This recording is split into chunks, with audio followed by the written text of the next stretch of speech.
dho nam chumbi kama hoydo ni bero mar ringre mag ji ma otho Shakahola nodhi nyime kawuono kama oyangore ni ng'at achiel kuom ringre 36 ma otimnegi bero en jago mane otho kaluwore gi tuo mar kahera. Report bende yango ni kuom ji 36 mane obar kawuono, thothgi notho gi ranyisi mag bedo kod kech kod denyo kanitiere mago manoyudi gi adhonde moko e wigi. Kaka Simfros Okinda leronwa, nyithindo 10 kama oting'o moro ma jahiga achiel nitiere kwan mar ji manobar odiochieng' ma kawuono. Koro yango ni thoth ringre ji ma obar kawuono bang' gologi e liete ma Shakahola gin mag ji ma otho kokalo e yore kaka decho, adhonde maricho mag wich kod koso chiemo gi pi modho.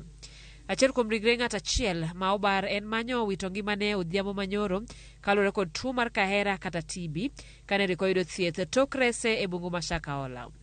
He was having features of dehydration and was also having features of starvation. So he died at night, and when we did an autopsy on him, one of the things that we saw in him is like he was also very sick because he had tuberculosis. Kalore kod jabero mar piny owacho Johansen Oduor, moko kuom ringre ne ok nyal bar malong'o kalore ne gitow.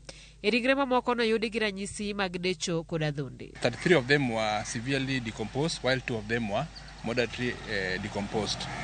However, we could see starvation, features of starvation in 14 of the victims, while one of them we found had a head injury. The other one, there was also another one who also had some blunt trauma in the legs, though she also died of features which looked like of starvation. And one of them had features of strangulation.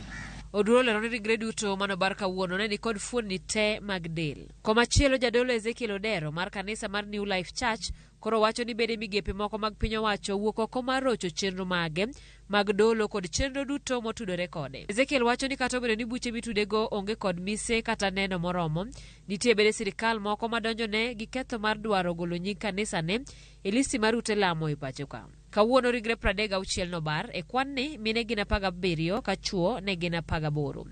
Ng'at achiel ne ok nyal fweny malong'o kaluwore ni ringre notow. Ringre mamoko 16 biro bar odiochieng' makiny.